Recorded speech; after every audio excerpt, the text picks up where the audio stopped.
roi de l'infini, tu vas revenir.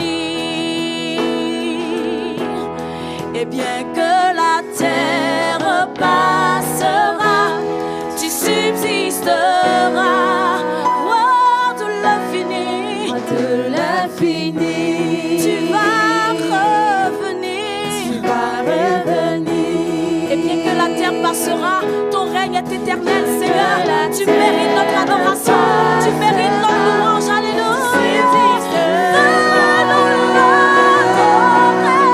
Venons l'adorer, venons l'adorer, Jésus-Christ est Seigneur. Venons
matin, le Seigneur veut recevoir l'alléluia de ton cœur.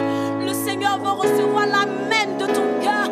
Il veut recevoir la louange, l'adoration de ton cœur. Il veut recevoir tout ton être entier. Il a mis son image en toi pour que tu puisses l'adorer à l'infini, parce qu'il est le Dieu éternel.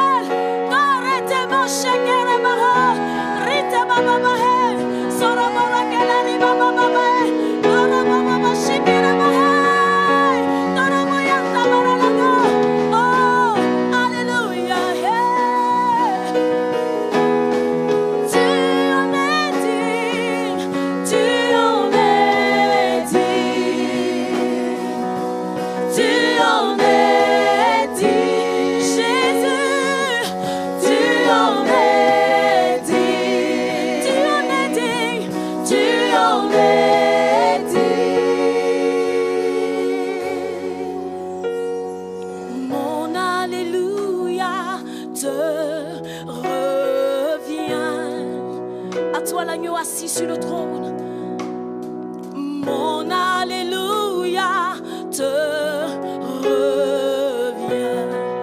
Ensemble on le dit, mon alléluia est digne de recevoir notre alléluia. Mon alléluia te revient. Mon alléluia te revient, Seigneur. Mon alléluia te revient. trône. Mon alléluia te revient. Mon alléluia te revient. Mon alléluia. Mon alléluia te revient. Mon adoration est à toi, Jésus. Mon adoration te revient. Mon adoration. Mon adoration te Et tu en es digne, tu en es digne. Tu en es digne. Jésus, tu es digne. Tu en es digne. Tu en es digne. Tu en es digne. Seigneur, tu en es digne. Tu en es digne. Tu en es digne, Seigneur Jésus. Tu en es digne. Tu en es digne. Tu en es Oh, tu en es digne. digne. Tu en es digne. Tu en es digne.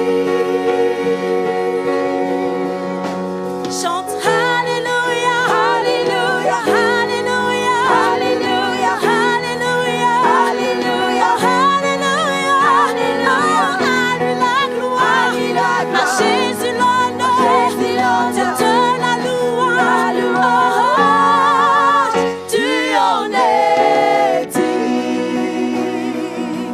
Tu en es digne. Tu en es digne, Tu en es digne. tu en es digne, Seigneur. Tu en es digne. Chante Alléluia, Alléluia, Alléluia, Alléluia, Alléluia, Alléluia, Alléluia, à Jésus la gloire, Jésus la à gloire. Jésus l'honneur, Jésus l'honneur. toute la louange. Tu en es digne. Tu en es digne. Tu peux le dire, tu en es digne. Tu en es digne. Jésus est digne de ta louange. Tu en es digne. El Shaddai, le roi des rois, il est digne. Tu en es digne. Tu en es digne. Tu en es digne. Tu en es digne, Seigneur. Tu en es digne. Tu es digne de recevoir la gloire. Tu en es digne. Digne de recevoir la louange de mon Tu en cœur. es Digne digne. de recevoir l'adoration de ton Tu en cœur. es digne. L'adoration des rachetés. Tu en es digne. Tu en es digne. Tu en es digne. Tu peux élever la voix et adorer, célébrer ton Dieu, Rente Mayako.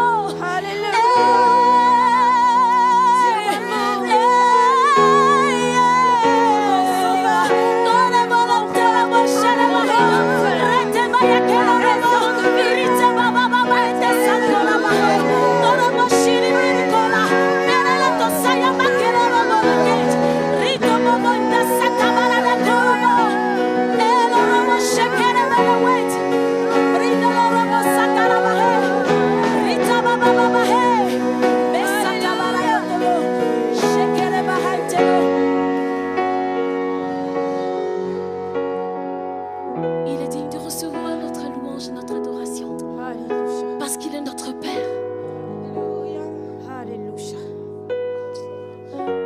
Il est notre lumière, il est notre vie. Tu es ma lumière. En toi, j'ai un Père. Reçois ma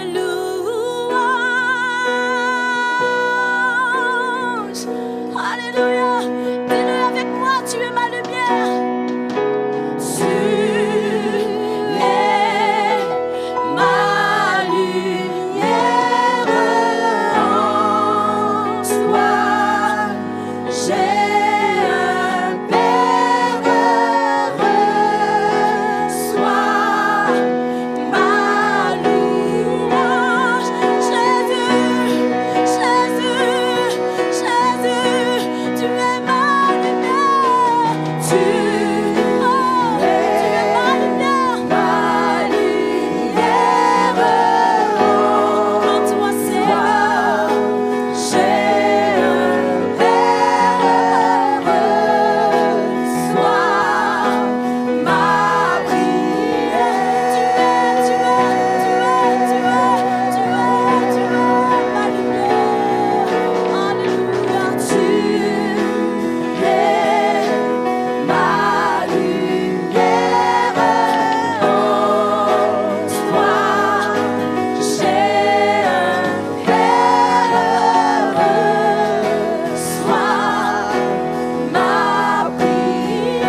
ce nom qui est doux, Yeshua. comme du miel sur ton palais. Alléluia. Yeshua, cet époux merveilleux. Alléluia. Alléluia. Oh, retemaya sokere boshiri. Alléluia. C'est notre roi. Il est le souverain. Il est le souverain. Kerebo sete baralante maya sheke bahat. Oh, rikanta maya sokerebo. Alléluia.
la gloire à toi, le pouvoir à toi, le règne à jamais. Amen. À toi,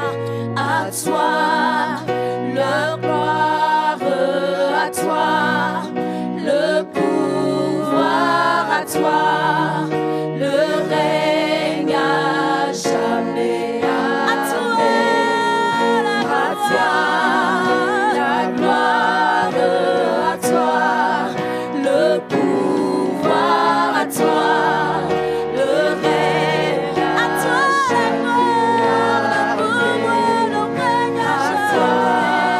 La gloire à toi, le pouvoir à toi, le règne à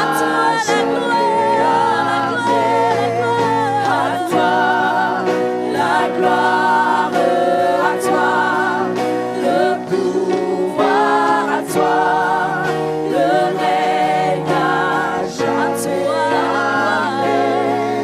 À toi, la gloire à toi, le pouvoir à toi, le règne à jamais.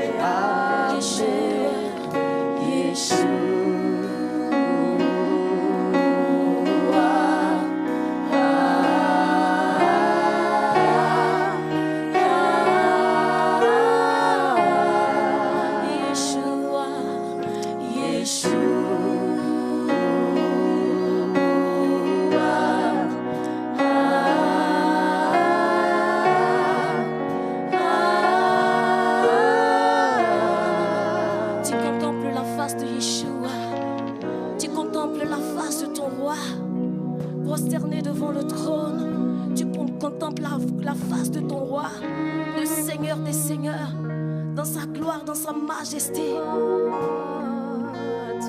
Tu es digne, Seigneur. Yeshua est ton nom, Adonai est ton nom, El Shaddai, Yeshua, Yeshua, Yeshua.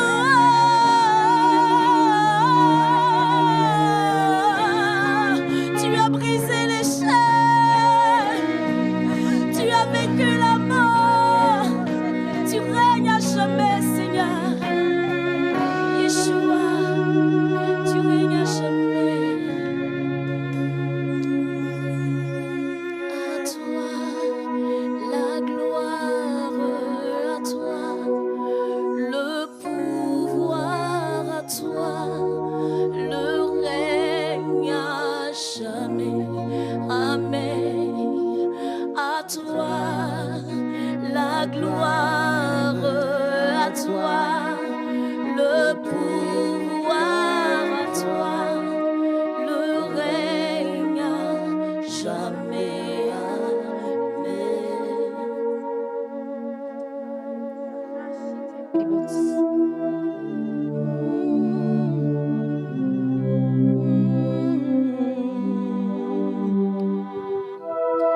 Aucune ombre n'est trop sombre, ni mont trop élevé pour que tu me cherches. Aucun mur ne peut résister, ni mensonge tenir. Sans fin tu me cherches. Aucune ombre n'est trop sombre, ni mont trop élevé pour que tu me cherches. Aucun mur ne peut résister, ni mensonge tenir. Sans fin tu me cherches. Aucune ombre. Bonjour à tous, je suis content d'être avec vous encore. Puis on va regarder le psaume 73 aujourd'hui. Puis on commence avec la prière. Merci Seigneur pour ta parole, puis je prie encore que ton onction vienne, puis enseigne-nous à travers ta parole, Seigneur. Merci que c'est riche, c'est un trésor, Seigneur, puis ça parle à nos cœurs encore à travers de ta parole, Seigneur. Amène ton onction, ton Saint-Esprit. Révèle toi-même à nous, fortifie chacune de tes brebis, Seigneur, à travers de ta parole, de cet message. Puis glorifie ton nom, Seigneur. Révèle toi-même, Seigneur. On veut te connaître plus, Seigneur, à travers de ta parole. Dans ton nom, Jésus. Amen. Oui, psaume 73. Le thème de cette psaume, c'est la bonté de Dieu. Le psaume commence avec une déclaration que Dieu est bon pour Israël et ça termine avec une déclaration sur la façon que Dieu est bon pour Israël et surtout pour Asaph, qui est l'auteur. On peut regarder verset 1 et verset 28. Verset 1, psaume 73, oui, Dieu est bon pour Israël. Puis à la fin, verset 28, pour moi, m'approcher de Dieu, c'est mon bien. Alors, le psaume commence et termine avec le thème de la bonté de Dieu. C'est ça mon titre, la bonté de Dieu. Le titre dit aussi, si on voit juste au commencement de psaume 73, en haut, c'est-à-dire psaume d'Asaph. Alors, l'auteur est Asaph. On sait que lui était une lévite, quelqu'un qui dirige le louange dans le temps de David. Les Lévites n'ont pas reçu d'héritage de territoire en Israël, parce que Dieu lui-même était leur partage. Alors, ça c'est important parce que pour comprendre le psaume, il faut qu'on comprenne la vie d'Asaph. Et entre psaume 73 jusqu'à 83, tous ces psaumes sont tous d'Asaph. Comme le psaume 1 qui introduit les psaumes, le psaume 73 est un psaume de sagesse. La littérature de sagesse inclut quelques psaumes, les proverbes, Ecclésiaste, Job et le Cantique des Cantiques.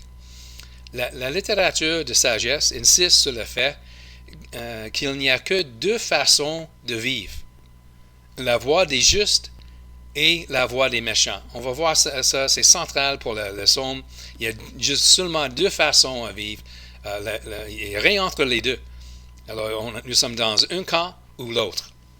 Mais ça, c'est la pensée de la littérature de la sagesse. Jésus lui-même, il avait la même sorte de pensée. On peut voir en Matthieu chapitre 7, Jésus fait référence à deux portes et deux chemins, la porte large et le chemin spacieux d'un côté, et la porte étroite et le chemin resserré de l'autre côté.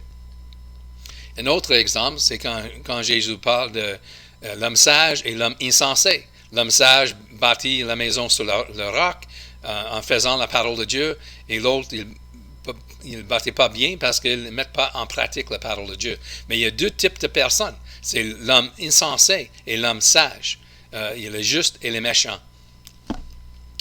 Alors, lisons verset 1 en psaume 73. Oui, Dieu est bon pour Israël, pour ceux qui ont le cœur pur. Alors, ça, c'est mon premier point majeur. Dieu est bon pour les cœurs purs. On sait, d'après d'autres versets dans la Bible, que Dieu est bon à la fois pour les méchants et les justes. Il donne de la pluie, du soleil, de la nourriture aux deux. Mais ici, Asaph dit que le cœur pur expérimente la bonté de Dieu dans une façon que les méchants n'expérimentent pas. Jésus a dit, « Heureux ceux qui ont le cœur pur, car ils verront Dieu. » Alors, ça vaut la peine d'aimer Dieu avec tous nos cœurs. Alors, dans cette psaume, Asaph raconte comment lui il a appris que Dieu est bon, même quand son expérience semblait nier cette vérité sur Dieu. Alors, quand il parle de ceux qui ont, on voit en verset 1, ceux qui ont un cœur pur, c'est parallèle avec Israël. Alors, Alors, il parle pour le peuple, lui il est parti du peuple de Dieu, puis il faut que le peuple de Dieu ait un cœur pur. Puis, alors, on peut dire que dans l'Ancien Testament et dans le Nouveau Testament, la pureté, la justice, l'amour sont supposés de caractériser le peuple de Dieu, oui, partout, dans les deux, l'Ancien et le Nouveau Testament.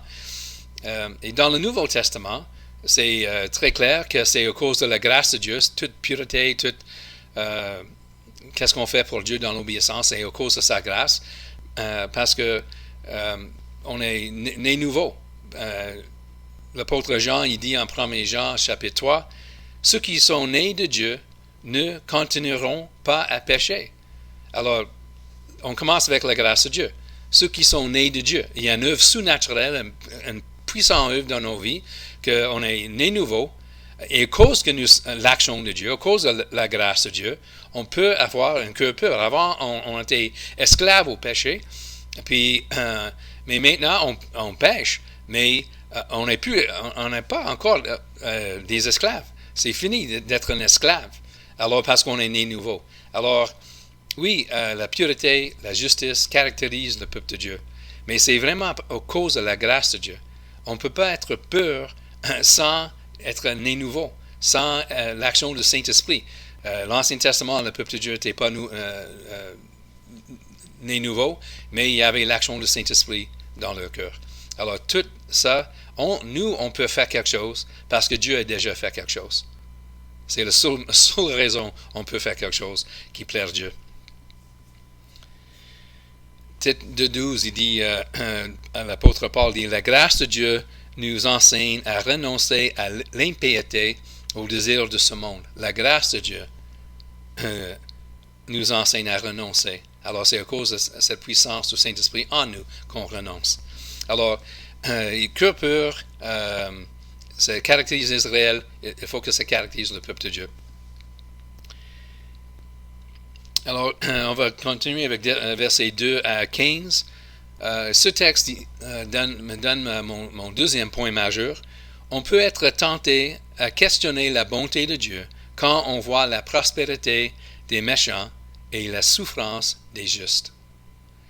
On peut être tenté à questionner la bonté de Dieu quand on voit la prospérité des méchants et la souffrance des justes. Verset 2. Quant à moi, pour un peu mes pieds allaient fléchir. Il s'en fallut d'un rein que mes pas ne glissent, car je jaloussais les insensés, en voyant la prospérité des méchants. Voilà le problème, une partie de le problème. Puis après, il donne une description de la vie des méchants. Rien ne les tourmente jusqu'à leur mort, et leur corps est replet. Ils n'ont aucune part à la peine des hommes. Ils ne sont pas frappés avec les humains. Aussi l'orgueil leur sert de collier, la violence est le vêtement qui les enveloppe. Leur figure est débordante de graisse, les imaginations de leur cœur dépassent la mesure. Ils raillent et parlent méchamment d'opprimés. Ils parlent haut. Ils élèvent leur bouche jusqu'aux cieux, et leur langue se promène sur la terre. Voilà pourquoi son peuple en arrive là, on avale l'eau abondamment. Et l'on dit, comment Dieu le connaîtrait-il? Y a-t-il même de la connaissance chez le Très-Haut? Ainsi sont les méchants, toujours tranquilles. Ils accroissent leur richesse. C'est donc en vain que j'ai purifié mon cœur et que j'ai lavé mes mains dans l'innocence. Tout le jour je suis frappé, tous les matins mon châtiment est là. Si je disais je veux m'exprimer comme eux, voici que je trahirais la race de tes enfants. Alors c'est évident pour Asaph, il vit un temps très très difficile. C'est vraiment une épreuve pour lui, une épreuve de sa foi. Mais on voit en verset 1, quand on a commencé, lui, Asaph est déjà il passait à travers cette épreuve parce qu'il proclame, il déclare encore avec foi que oui, Dieu est bon pour Israël. Mais ça, c'est après son épreuve. c'est un verset 1, verset 2 à 15. Il est dans son épreuve de la foi. Il parle d'une situation dans sa vie, un temps dans sa vie, que cette vérité que Dieu est bon, ça faisait plus de sens. Ça faisait plus de sens pour lui. En verset 2, il dit « Quant à moi », alors il fait un contraste. Il fait un contraste avec verset 1, avec Dieu qui est bon et les cœurs purs en Israël. Quant à moi, pour un peu, mes pieds allaient fléchir. Alors lui, il était pour un court temps, il n'était pas membre, il n'était pas dans cette groupe pur, cœur pur en Israël, et il n'était pas comme Dieu qui est bon. Son pied était presque glissé. Il est en train de glisser. Il était sur le point de tomber, en verset 2. Puis on voit, il donne une autre description en versets 21 et 22 de son état d'âme, et c'était vraiment pas bon.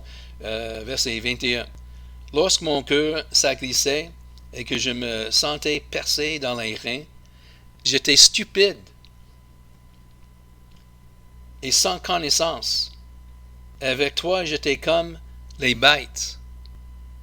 Ça c'est loin. C'était vraiment quelque chose, une épreuve très, très difficile pour lui. Il était loin dans son cœur. Alors, ce contraste, quant à moi, le cœur pur et lui, comme une bête, ce contraste montre qu'il y a une leçon très importante pour nous. Dans une épreuve de foi, en la bonté de Dieu, le problème, selon Asaph, c'est nous, c'est pas Dieu. Il disait, Dieu est bon, alors il est clair avec ça, il n'y a pas de faute avec Dieu, Dieu est bon, mais quant à moi, c'est nous qui devenons comme les bêtes stupides. Alors il est clair, il est honnête avec son état d'âme, mais il est honnête aussi. Dans l'épreuve, on est tenté de blâmer Dieu, mais il déclare la vérité. La vérité, Dieu est sans blâme. Dieu reste bon. Mais c'est nous qui devenons comme des bêtes.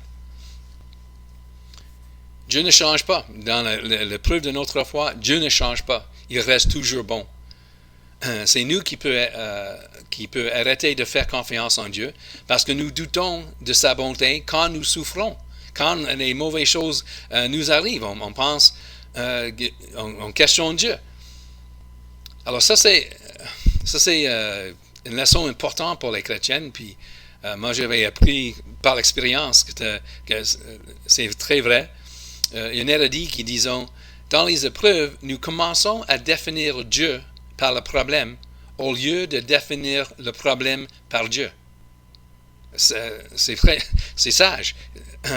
C'est pas moi qui dis, c'est un érudit, Bruce Waltke.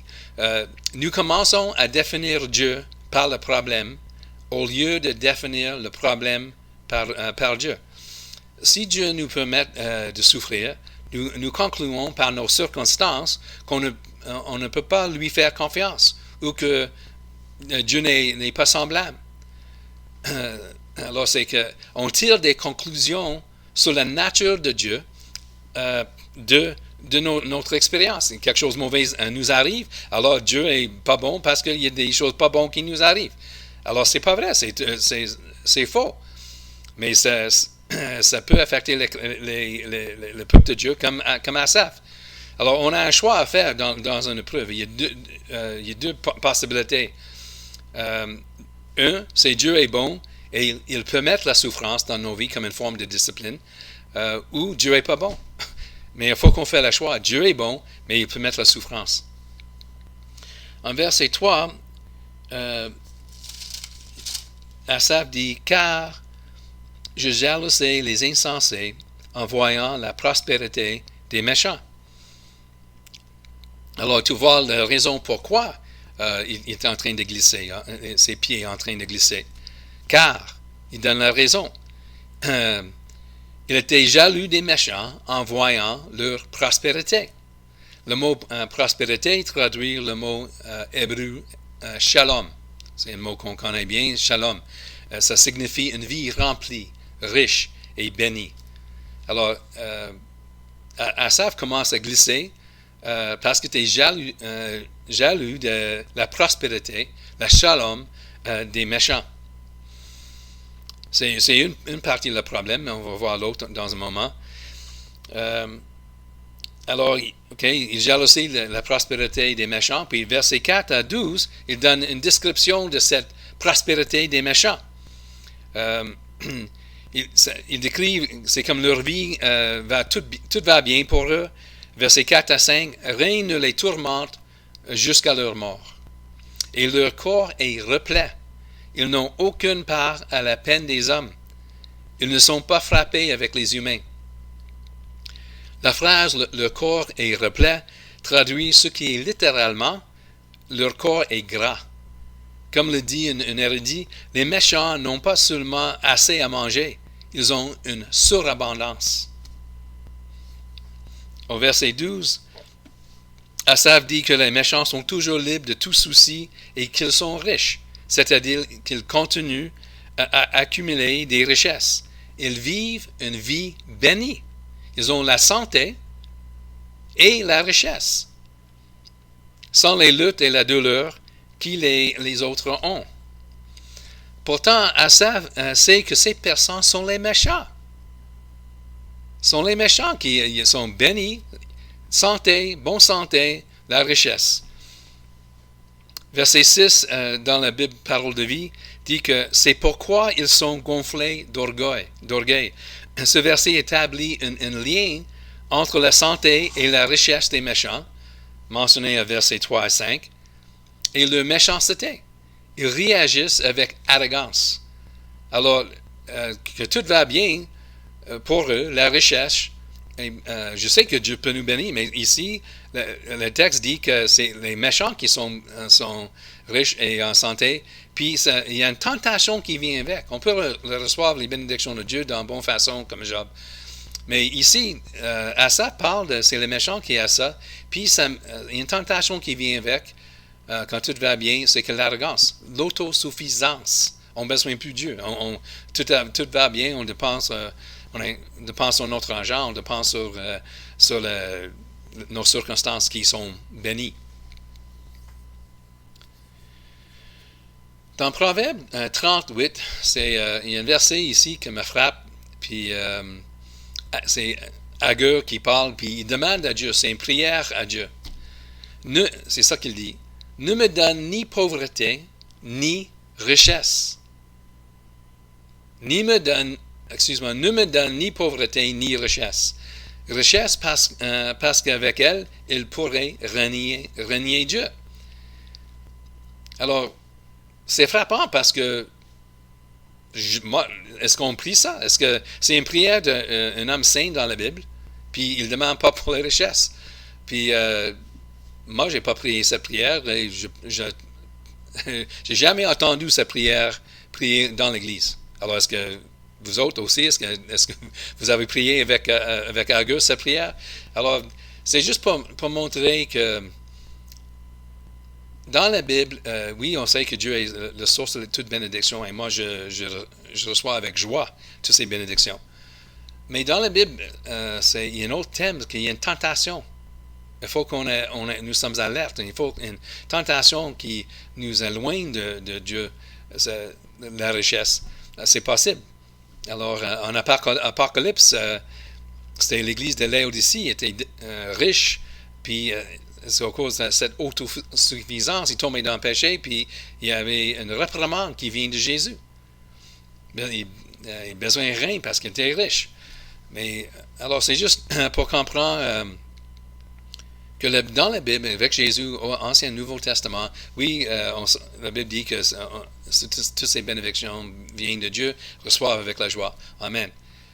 Mais sois alerte que il y a quelque chose qui ne nous enseigne pas avec l'évangile de la prospérité. C'est comme la bénédiction, c'est rien que quelque chose de bon, la richesse. Mais dans la Bible, oui, c'est bon, mais c'est qu'il y a une tentation avec. Il faut qu'on donne le plein enseignement de la parole de Dieu. On continue avec Psaume 73. Il dit, Asaph, dans cette description des méchants, il exprime aussi que Les méchants sont violents. Ils n'ont pas un cœur pur, mais un cœur insensible d'où vient le péché. Ils sont des moqueurs. Ils parlent avec méchanceté et ils oppriment les gens. Ils se vantent avec leurs paroles. Mais le pire de leur arrogance, c'est au verset 11. Et l'on dit, comment Dieu le connaîtrait-il? Y a-t-il même de la connaissance chez le Très-Haut? Alors, il nie que Dieu connaît quelque chose de leur méchanceté et qu'il fera quelque chose à ce sujet. C'est l'arrogance, c'est plein d'arrogance. Que Dieu voit rien, puis... alors, ça c'est comme une description de comment le péché peut saisir les gens, puis c'est une description des méchants. C'est une plainte commune dans l'Ancien Testament concernant la justice de Dieu qu'il permet aux méchants de prospérer au lieu de les juger pour leur péché. Les saints de l'Ancien Testament croyaient en Dieu d'Israël. Ils croient fermement. Il y avait une foi forte dans Dieu, mais que Dieu est un Dieu de justice. C'est pourquoi c'était difficile de faire face à l'inaction de Dieu face au péché. C'est à cause qu'il avait la foi. Non, Dieu règne, Dieu est roi, Dieu est juge, puis il va juger les pécheurs. Alors on fuit le péché parce qu'on sait que Dieu va le juger. Mais à cause de cette foi, ça provoque une épreuve, une grande épreuve, quand il voit l'inaction de Dieu en face des pécheurs, comme à ça. Puis il voit la prospérité, il prospère, Dieu ne juge pas, ils sont dans plein de péchés, on voit la liste, mais il n'y a pas de jugement. Ça perturbe lui parce qu'il avait la foi. Les autres qui ne croient pas, c'est comme, il n'y a rien, ils ne croient pas en Dieu, mais si tu crois que Dieu est un juste juge, c'est un dilemme. Quand on voit il n'y a rien, Dieu fait rien contre les méchants. Alors, c'est une plainte commune dans l'Ancien Testament. On voit, par exemple, juste un exemple, Jérémie 12, 1 à 2. C'est Jérémie qui parle à Dieu. « Tu es trop juste, Éternel, pour que j'entre en procès avec toi. Je veux néanmoins te parler sur tes jugements. Pourquoi la voie des méchants est-elle une réussite?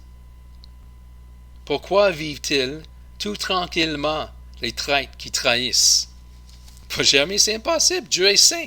Il va juger les pécheurs, mais regarde, ils pêchent au maximum, puis il n'y a pas de jugement. C'est un dilemme pour eux. La foi dans la bonté de Dieu, c'est-à-dire qu'on sait que Dieu est juste.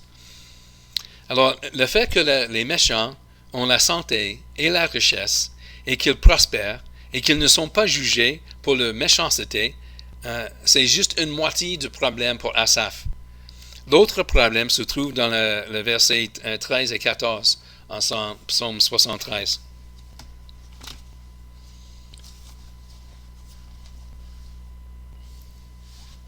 C'est donc en vain, 13 et 14. C'est donc en vain que j'ai purifié mon cœur et que j'ai lavé mes mains dans l'innocence. Tout le jour, je suis frappé. Tous les mains, mon châtiment est là. Alors, en contraste avec les méchants qui ne sont pas tourmentés par les maux humains, les justes comme Asaph sont affligés toute la journée et font face à des troubles chaque matin. Alors, le vrai problème entier, et deux aspects pour Asaph, c'est que les justes souffrent tandis que les méchants prospèrent. Et la souffrance ici, c'est comme la discipline du Seigneur. Il prend soin de ses enfants. Hein. En l'épître aux Hébreux, il dit « Accepte la discipline de Dieu, la souffrance comme une discipline de notre Père. » Mais c'est Asaph, il était pieux, cherche la face de Dieu, il lave ses mains, il avait une pureté rituelle.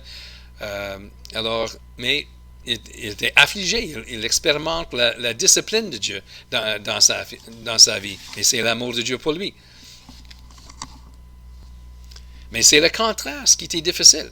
Il vit des choses difficiles, la discipline de Dieu, mais il cherche la justice. Il cherche de plaire Dieu. Mais il fait la comparaison avec les autres qui s'en foutent de Dieu, puis ils sont méchants, puis pas de crainte de l'Éternel, pas l'amour pour Dieu, puis il prospère.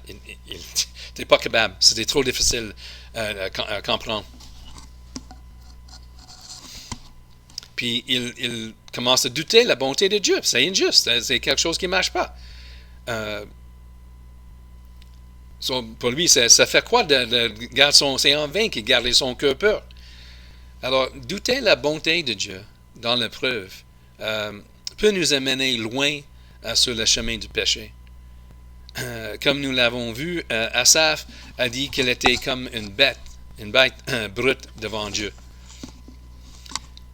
Les psaumes traitent, c'est pour ça que j'aime les psaumes, mais ils traitent de vrais problèmes de la vie. Les non-chrétiens dans l'Occident ont souvent la santé et la richesse, tandis que les chrétiens dans plusieurs pays sont persécutés pour leur foi. Ils peuvent perdre leur emploi, leur famille, leur liberté et même leur vie. Paul nous a promis que ceux qui veulent vivre une vie sainte en Christ seront persécutés, de Timothée 3. Aussi, on fait face à plusieurs autres épreuves, mais tout le monde, mais c'est partie de la vie. La maladie, perte des membres de famille, il y a des péchés d'autres personnes envers nous. Il y a toutes sortes d'épreuves qu'on peut vivre dans la vie. Et ça, on partage avec les non-chrétiens aussi. Mais dans le contexte d'une épreuve, on peut être tenté de demander où est la bonté de Dieu. Lisez versets 15 à 16. « Si je disais, je veux m'exprimer comme eux, voici que je trahirais la race de tes enfants. J'ai donc réfléchi pour comprendre cela. Ce fut pénible à mes yeux. » Asaph continue à décrire son épreuve de foi. Quand il a essayé de comprendre comment Dieu pouvait être bon, quand il a permis la prospérité des méchants et les épreuves des justes, il était profondément troublé. Il n'y avait pas de solution. Mais verset 17 marque comme un point tournant dans tout le psaume. Verset 17. Jusqu'à ce que j'arrive au sanctuaire de Dieu.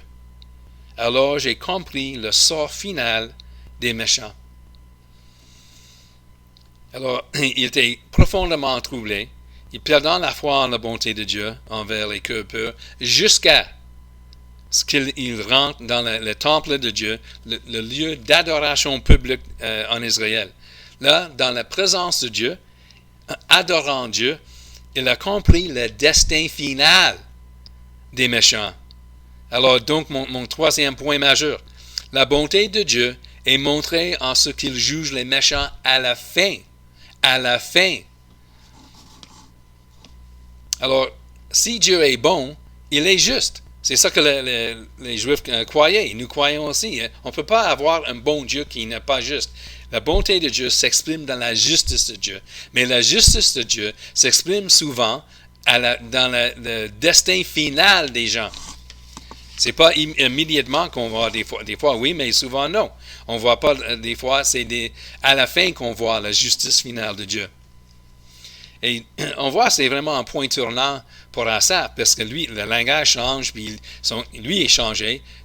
Il dit que jusqu'à, il était perturbé. Mais aussi le langage a changé. Versets 1 à 6, 1 à 16, il parle des méchants, il parle de son état d'âme. Mais en commençant en verset 17, et après, il parle de Dieu. C'est tout. Ses yeux sont focusés sur Dieu. Il n'est même pas focusé maintenant sur le problème. Verset 18. Oui, tu les places sur des voies glissantes. Tu les précipites dans la tourmente. Comment en un instant les voilà en pleine désolation. Ils sont à bout, achevés par l'épouvante. Comme un songe au réveil, Seigneur, à ton éveil, tu repousses leur image. Alors, maintenant, on voit que Asaph a mis son focus de nouveau sur Dieu dans le sanctuaire. Quand il retournait à l'adoration, quand on a des problèmes, on est perturbé, tourne vers Dieu dans l'adoration, on met nos yeux sur lui, on fixe sur sa grandeur, on proclame qui il est, la vérité de la parole de Dieu, on loue lui et le focus est sur la bonne place. Et la situation ne change pas, mais notre état d'âme, ça change beaucoup, très vite. parce qu'on proclame la vérité de Dieu. Et c'est ça qui arrive avec Asaph. Lui est un adorateur, un lévite, il dirige le louange. C'est dans le temple, dans le sanctuaire, quand il écoute toute la louange envers Dieu, la vérité proclamée envers Dieu, Dieu parle à son âme, puis il avait la solution pour qu'est-ce qui trouble son âme. Alors, on doit fixer nos yeux sur Dieu et sur sa parole qui décrit sa bonté. Asaph a regardé au mauvais endroit sa situation actuelle et a tiré de fausses conclusions sur la nature de Dieu. C'est vraiment la tentation. Puis, c'était tout changé quand il fait le focus sur Dieu. Le Seigneur a conduit Asaph à regarder le destin final. C'est ça le conseil de Dieu. Dans le temple, enseigné. Le Seigneur a conduit Asaph à regarder le destin final des méchants, pas leur état présent. Souvent, la justice de Dieu vient dans le destin final que Dieu donne aux gens.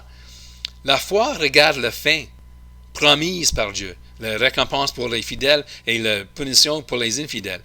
Mais la raison regarde le présent, ce qu'elle voit maintenant, puis tire des conclusions sur Dieu. Mais la foi regarde la promesse et le futur, le destin final. Parce que Dieu règne et parce qu'il est bon et juste, il y a une différence dans la destinée finale des méchants et des justes. Le juste juge, Dieu est un juste juge, il ne condamne pas les justes avec les méchants. Le destin final des méchants est qu'ils seront détruits.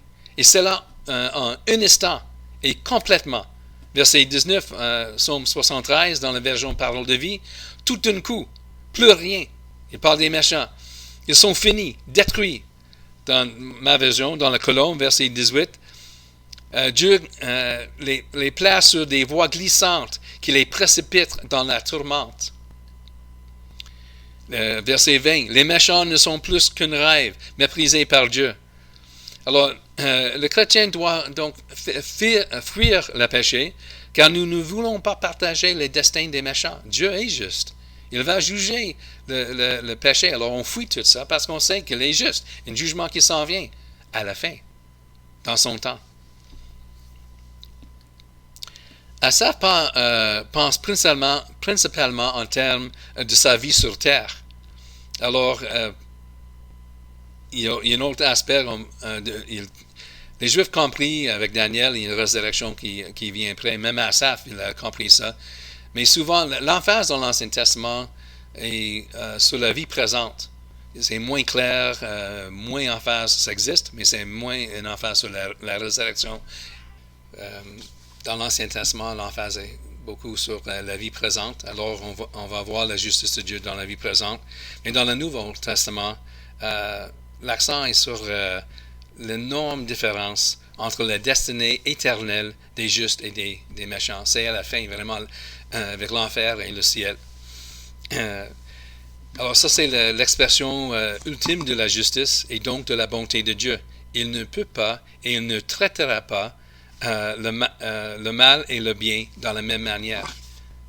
Parce que le destin final est vraiment différent. Pourquoi Asaph devrait-il être si rassuré dans sa foi par la destruction des méchants? Parce que cela montre que Dieu est juste, qu'il est bon et donc digne d'être servi. Que Dieu soit juste et bon signifie qu'il y a un lien entre l'action et le destin. Oui, notre comportement, ça détermine notre destin selon Dieu. À la fin, les justes seront récompensés même s'ils souffrent maintenant, et les méchants seront détruits même s'ils prospèrent maintenant, comme le mendiant et l'homme riche dans la parabole de Luc. C'est comme ça parce que Dieu règne. C'est difficile d'être jaloux des méchants quand on sait qu'ils sont comme les riches sur le bateau de croisière, le Titanic. Ils s'amusent bien alors qu'ils se dirigent vers la catastrophe.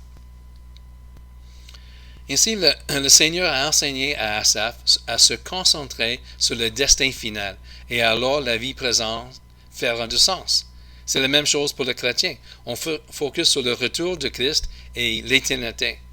Quand Paul, l'apôtre, fait cela, il peut voir que nos afflictions ici sont légères et momentanées par rapport à la gloire éternelle qui nous attend. Si on focus sur le maintenant, on peut devenir amer, car la vie chrétienne peut être assez difficile. On continue dans le psaume, versets 23 et 28. « Cependant, je suis toujours avec toi. » Il parle, c'est juste 22, on commence avec 22. « J'étais stupide et sans connaissance. Avec toi, j'étais comme les bêtes. Cependant, je suis toujours avec toi. Tu m'as saisi la main droite, tu me conduis par ton conseil, puis tu me recevras dans la gloire. Qui d'autre ai-je au ciel? En dehors de toi, je n'ai aucun plaisir sur la terre. Ma chair et mon cœur peuvent défaillir. Dieu sera toujours le rocher de mon cœur et ma part. Car voici que ceux qui s'éloignent de toi périssent. Tu réduis au silence tous ceux qui te sont infidèles. Pour moi, m'approcher de Dieu, c'est mon bien. Je place mon refuge dans le Seigneur, l'Éternel, afin de raconter toutes tes œuvres. Alors ici, dans cette section, Asaph mentionne une deuxième chose qui a restauré sa foi en la bonté de Dieu. Encore une fois, il voit cela dans le temple de Dieu quand il est en train de louer Dieu. Cette deuxième chose, c'est mon quatrième et dernier point, c'est que la définition de Dieu sur la bonté inclut la proximité de Dieu. La définition de Dieu sur la bonté inclut la proximité de Dieu. Le verset 23 contient le mot « cependant », ce qui implique encore une fois un contraste. Lui était comme une bête, il était stupide, il était en doute envers Dieu, il était amer, mais cependant, quand il était dans cette condition, cependant, je suis toujours avec toi, tu m'as saisi la main droite. Dieu nous n'abandonne pas. Même quand il était en péché, il ne reste pas dans ça, il tourne son cœur vers Dieu. Il a vu qu'il était comme une bête stupide. Mais quand il était dans cette situation, il n'était pas abandonné par Dieu. Ça, c'est une image de la grâce de Dieu. Et c'est important qu'on sait, même quand on tombe, mais que Dieu est là. Il garde nos mains, il saisit notre main. Cependant, il est toujours avec nous. Puis nous, ça brise le cœur, on repart, on tourne vers Dieu. On ne peut pas rester dans ça parce qu'on a le Saint-Esprit en nous. Mais c'est rassurant que la grâce de Dieu, ça montre la grâce de Dieu. Dieu est avec nous, même quand on tombe, on devient comme des bêtes stupides. Il nous soutient, puis on repart par sa grâce, on détourne de le péché. Mais il est avec nous. Alors, on voit le contraste avec les méchants. Dieu garde ceux qu'il aime et lui obéissent, même quand on tombe, mais on tourne, et puis comme Asaph, on tourne vers Dieu. Mais ceux qui ne veulent pas son aide, les méchants, et ceux que la vie est caractérisée par la désobéissance, il les détruira. Oui, Dieu est juste, et il y a une différence ultime dans la vie des méchants, la vie des justes. Les méchants, Dieu met sur une pente glissante, mais avec Asaph, les justes, il nous aide à ne pas glisser. Tu vois le contraste, clairement, dans son traitement vers les gens. Alors ici, Asaph commence à confesser la bonté de Dieu envers les justes. Verset 24, Dieu lui-même dirige Asaph avec les conseils de Dieu. Il lui a montré ce qu'il devait croire. C'est quoi la vérité? Il avait une réponse pour le trouble dans son âme. Sur quoi se concentrer? Sur Dieu, pour qu'il ne glisse pas. Et après, Dieu le mènera dans la gloire. Alors ici, on voit que Asaph croyait dans la résurrection. Même la mort n'interrompt pas sa relation avec Dieu. Alors, il mènera lui dans sa gloire. Mais dans ce verset 25 et 28, ça nous donne un point central. Le Seigneur amène Asaph à redéfinir ce qui est la bonté, en incluant la proximité vers Dieu. Le plus grand bien que Dieu nous donne, c'est lui-même. C'est ça, les méchants n'expérimentent pas la présence de Dieu. Pas du tout. Puis, mais alors, c'est comme une redéfinition. Qu'est-ce qui est bon dans l'épreuve? Qu'est-ce qu'on peut voir de bon dans ça? On a une promesse que Dieu, Matthieu 28, Jésus est toujours avec nous. On n'a pas, peut-être, il y a beaucoup de souffrances, il y a beaucoup d'autres choses, mais une chose qui est sûre, Dieu reste avec nous, la présence de Dieu. Alors, la proximité de Dieu, c'est partie de la bonté de Dieu. Dans nos épreuves, quand on souffre, on s'en proche avec Dieu, lui, parce que lui est fidèle à sa promesse. La bonté de Dieu inclut la proximité de Dieu. Verset 28, Asaph, il dit, « Pour moi, m'approcher de Dieu, c'est mon bien. » Asaph est un lévite, et alors le Seigneur est vraiment sa part.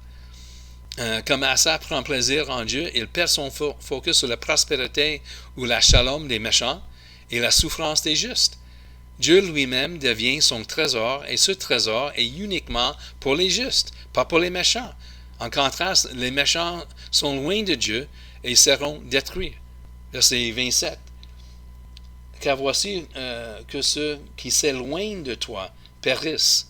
Alors, sois proche de Dieu, il y a une proximité avec Dieu pour les justes, mais ceux qui s'éloignent de lui, sont loin de lui, ils perdent de vie.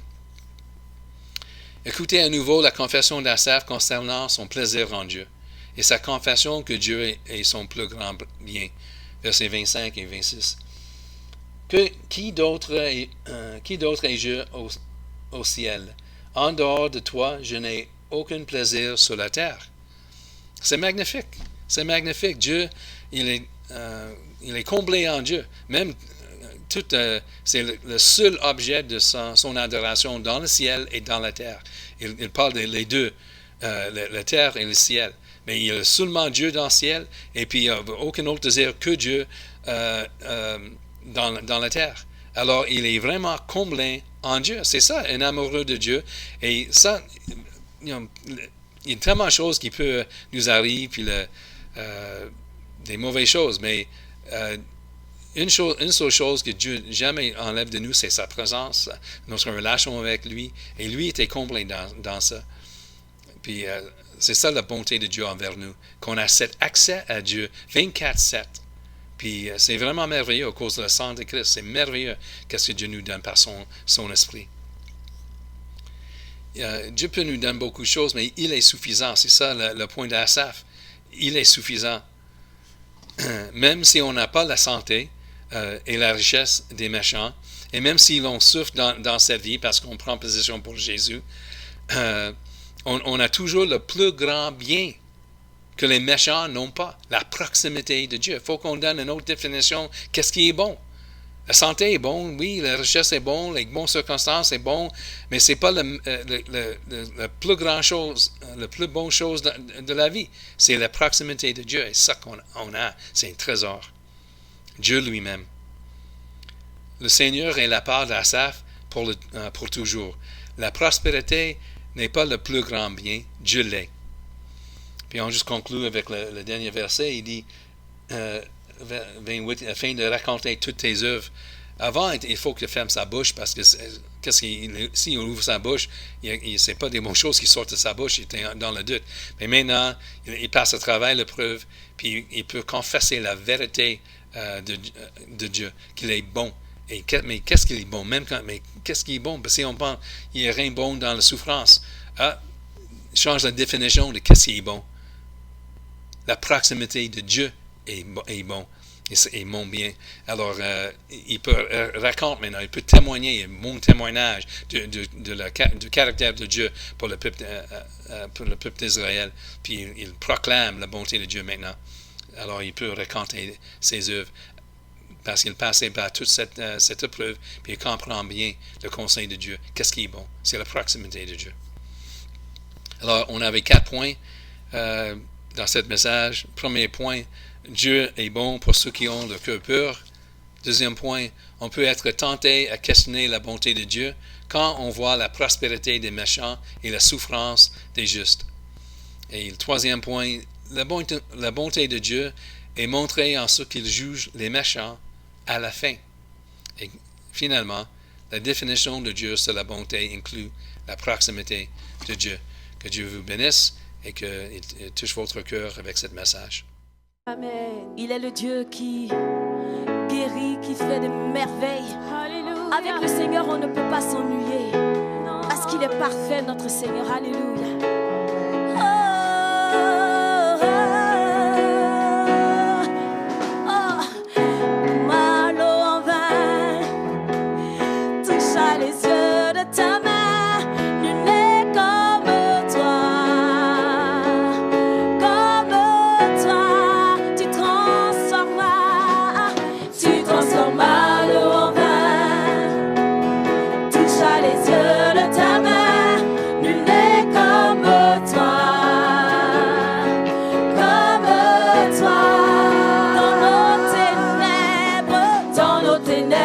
Tu brilles, tu nous redonnes la vie, nul n'est comme toi, comme toi. Tu es admirable, inébranlable, ton nom surpasse toute puissance.